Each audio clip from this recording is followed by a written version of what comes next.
जय हिंद खिलाड़ियों। साथियों, आज हम लोग इस वीडियो में बात करने वाले हैं सीआईएसएफ ट्रेड्समैन भर्ती को लेकर, जिसके फिजिकल 5 अप्रैल 2023 से स्टार्ट हो रही हैं। आप सभी को पता है कि आपके जो फिजिकल के एडमिट कार्ड हैं सारे के सारे साथियों के आने के स्टार्ट हो चुके हैं, आ भी चुके हैं कुछ साथियों की।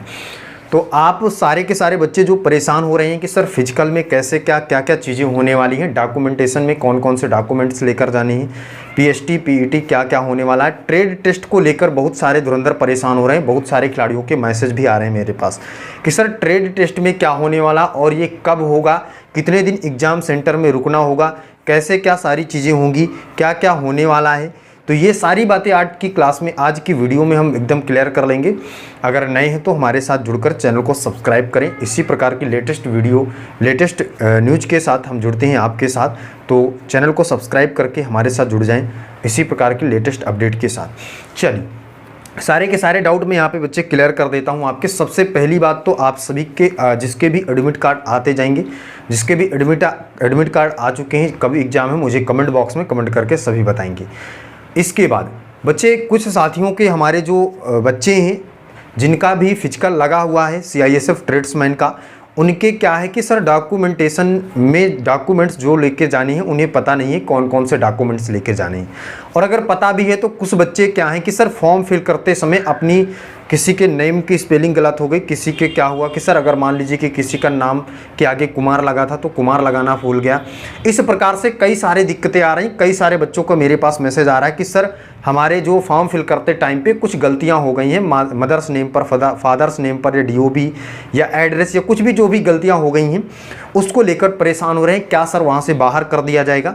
तो बच्चे, इसका एक तोड़ है, इसका एक इलाज मैं आपको बताऊंगा आज की इस वीडियो में। इसकी बिल्कुल भी नहीं करना है, ध्यान से समझ लेना है, जिससे आपको एग्जाम सेंटर से बाहर ना किया जाए। इसके लिए मैं एकदम शानदार सी बात लेकर आया हूँ। सबसे पहले हम बेसिक से चीज़ों को लेकर चलेंगे। सबसे पहले समझेंगे क्या कि आपको जब एग्जाम सेंटर में जाना है तो क्या क्या डॉक्यूमेंट्स लेकर जाना है और क्या क्या वहाँ पे होने वाला है।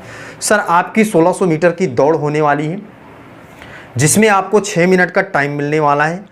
इसके बाद अब कुछ साथियों के मन में डाउट चल रहा है कि सर दौड़ ग्राउंड में होगी या रोड पर होगी। बच्चे, कुछ सेंटरों पर आपको ग्राउंड में भी देखने को मिल सकती है, ज़्यादातर सेंटरों में आपको रोड पर करवाई जाएगी। मतलब सेंटरों पर जो रोड बनी होती है उसी पर करवाई जाएगी। परेशान नहीं होना है, कोई दिक्कत होने वाली नहीं है आपको। और इसके बाद कुछ साथी हमारे जो परेशान हो रहे हैं, सर आपकी हाइट भी नापी जाएगी, वेट भी किया जाएगा, चेस्ट भी नापे जाएंगे। इस बात को तो जानते हैं, ये तो नॉर्मल चीज़ें की ही जाएंगी। अब इसके बाद सर आपको डॉक्यूमेंटेशन के लिए बुलाया जाएगा। डॉक्यूमेंटेशन में आपको सबसे पहले आपकी 10th और 12th की मार्कशीट, ये वैकेंसी 10th पास आउट की थी तो 10th की मार्कशीट तो ज़रूरी है सर ले जाना, एकदम मोस्ट इंपॉर्टेंट 10th की मार्कशीट। अगर 12th भी कर चुके हैं तो 12th की भी लेकर जाएंगे, अगर उसके भी अपर लेवल की कोई मार्कशीट है तो उसे भी लेकर जाएंगे। डॉक्यूमेंटेशन की वजह से आपको बाहर ना किया जाए इसलिए। इसके बाद सर 4 फोटो मांगी गई है, 4 की जगह पे 10 फोटो लेकर जाइए, लेटेस्ट फोटो होनी चाहिए, इन्हें भी लेकर जाएंगे। इसके बाद आपको सर डोमिसाइल, जिसे निवास प्रमाण पत्र कहा जाता है, उसे तो लेकर जाना ही है, ये भी मोस्ट इंपॉर्टेंट है। सारे के सारे बच्चे निवास प्रमाण पत्र, डोमिसाइल लेकर जाएंगे। इसके बाद सबसे मेन हो जाती है कास्ट सर्टिफिकेट, वो भी सेंट्रल की। हर एक विद्यार्थी सेंट्रल की जिसमें गवर्नमेंट ऑफ इंडिया लिखा हो उस कास्ट सर्टिफिकेट को लेकर जाएगा। और इसके बाद आपको, अगर आप किसी भी डॉक्यूमेंट्स को और भी अपलोड किए थे फॉर्म फिल करते समय तो उसे भी लेकर जाना है। अगर आपके पास कोई भी एक्सपीरियंस सर्टिफिकेट है तो उसे भी लेकर जाएंगे। अगर एनसीसी वगैरह जैसे हो गया, ये सारी चीज़ें अगर डॉक्यूमेंट्स है आपके पास तो इसे लेकर जाना। इससे आपके क्या होगा, ट्रेड टेस्ट में काफ़ी सारी मदद मिलने वाली है। समझ रहे हैं? अब इसके बाद अब बच्चे के मन में डाउट चल रहा है कि सर सेंटर में हमें कितने दिन तक रोका जाएगा, ये सब प्रक्रिया होने में कितने दिन लगेगा। तो बच्चे, किसी किसी सेंटर में क्या होगा कि सर एक ही दिन में सारी चीज़ें करवा ली जाएंगी, और किसी किसी सेंटर में हो सकता है कि आपको 2 दिन भी लग सकते हैं। 2 से ज़्यादा दिन तक आपको किसी भी सेंटर में नहीं रोका जाएगा। तो हो सकता है पहले दिन में आपका क्या हो कि पीईटी पीएसटी और डॉक्यूमेंटेशन करवाया जाए, फिर दूसरे दिन ट्रेड टेस्ट करवाया जाए। ट्रेड टेस्ट के लिए बहुत ही सारे धुरंधर हमारे परेशान हो रहे हैं, तो उसके लिए भी परेशान नहीं होना है। ट्रेड टेस्ट में जिस भी ट्रेड से आप फॉर्म को फिल किए हैं, देख लीजिए किस ट्रेड से आपने फॉर्म फिल किया है, कुक से, वाशरमैन से, या सर वो और भी जो भी ट्रेड थी उनसे आपने किया है। तो अगर आपने मान लीजिए कुक से किया है तो आपको खाना वाना बनाने का नॉलेज थोड़ा सा होना चाहिए, मसालों का नॉलेज होना चाहिए, सब्जियों का नॉलेज होना चाहिए। ये सारी चीज़ें वहाँ से आपकी पूछी जाएंगी, ये सारी चीज़ें आपकी टेस्ट ली जाएंगी।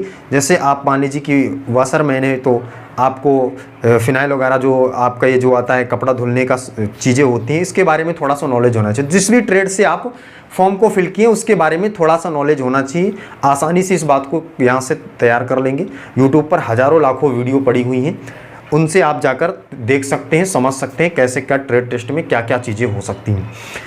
अब मेन मुद्दे पर आते हैं सर। जो भी बच्चे, जो भी धुरंधरों के फॉर्म में कुछ मिस्टेक है, कुछ गलतियां हो गई हैं, वो गलतियां असल में हैं नहीं, लेकिन वो भूल बस हो गई हैं, तो उनके लिए सर क्या करें? क्या वो बाहर कर दिए जाएंगे? बिल्कुल परेशान नहीं होना है सर। आपको क्या करना है, अपने एग्ज़ाम से पहले ही अगर आपका एडमिट कार्ड आ चुका है तो आपको पता है कि क्या मिस्टेक है। उस मिस्टेक को लेकर आपको जाना है कि सर हमारे जैसे मान लीजिए कि किसी का नेम की स्पेलिंग में मिस्टेक हो गया है, तो जहाँ से भी हैं आप पूरे ऑल ओवर इंडिया, वहाँ के आप सबसे पहले जैसे मान लीजिए कि किसी भी डिस्ट्रिक्ट से हैं तो उसी डिस्ट्रिक्ट कोर्ट पर जाइए और वहाँ से आप एफिडेविट बनवा लीजिए। क्या करिए सर? एक एफिडेविट बनवा लीजिए, जिसे हलफनामा भी कहते हैं। हलफनामा बनवा लीजिए सर कि ये गलतियाँ भूल बस हुई हैं, ना कि ये पूर्णतः मूल रूप से गलती है। ऐसा करके उसमें लिख दिया जाएगा, कोर्ट के द्वारा यह हलफनामा इशू कर दिया जाएगा।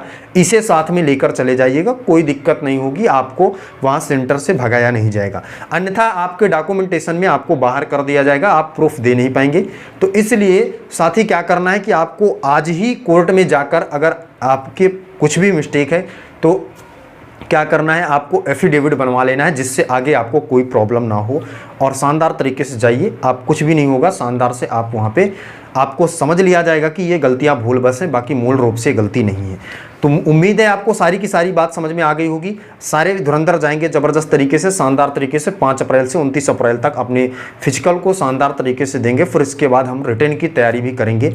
और जितने भी साथी, जितने भी धुरंधर रिटर्न की तैयारी करना चाहते हैं, हमारे साथ डेली क्लास चल रही है। डेली क्लास में जुड़े शाम को 7 बजे रीजनिंग की और रात को 9 बजे मैथमेटिक्स की शानदार सी क्लासें चलती हैं। उसमें जुड़कर अपने जो रिटर्न एग्जाम के लिए क्लासें हैं उनको बेहतर तरीके से लें, शानदार तरीके से एग्जाम को करेक्ट करें। चलिए फिर, तब तक के लिए जय हिंद।